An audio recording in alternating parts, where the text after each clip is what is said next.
A lot of people always ask the question, why has this bull run been different? And if you're someone who maybe you're listening to so many persons and so many voices, you'll definitely be distracted and confused, and you might even be in what we call your feelings emotionally. And this is it. If you could remember, what we've seen playing out are things I have to say like a long time ago. Some months ago, I was teaching us on why this bull run has been different. And one of the things I stated is what I call cyclic anomaly. And that cyclic anomaly is a state whereby you have what we call a modified adaptive cycle. Instead of the 4-year cycle to just happen the way it happened, right? There are different events that are taking place in this time and this season, which was not in any of the previous cycles. You never seen it from 2015, 16, 17. You won't see it in those cycles. 2018, 19, 2020, you won't see it in those cycles. In 2021, you won't see those events, right?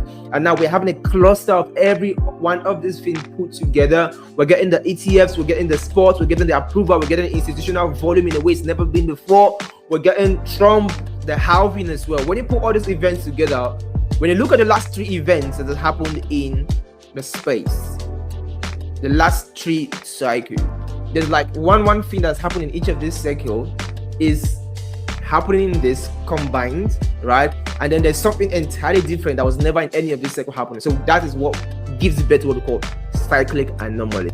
Last year, when the markets was about to start moving very well last year, I said that is what we call the pre-bull run phase. I mentioned that I talked about it at the time, and from October, November, we started seeing it, right? And I said that it's going to climax in December, which is against what a lot of people were expecting, but that was what I stated, and we saw that play out very well within this period of time.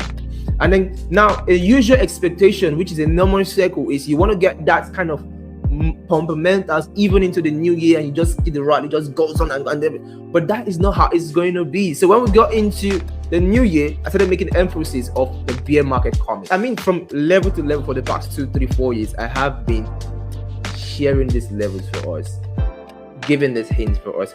And one thing I always say most times when we get to do our live streams or sessions is our focus is not necessarily predicting the market per se, but our focus is to be directionally correct with the least possible margin of error.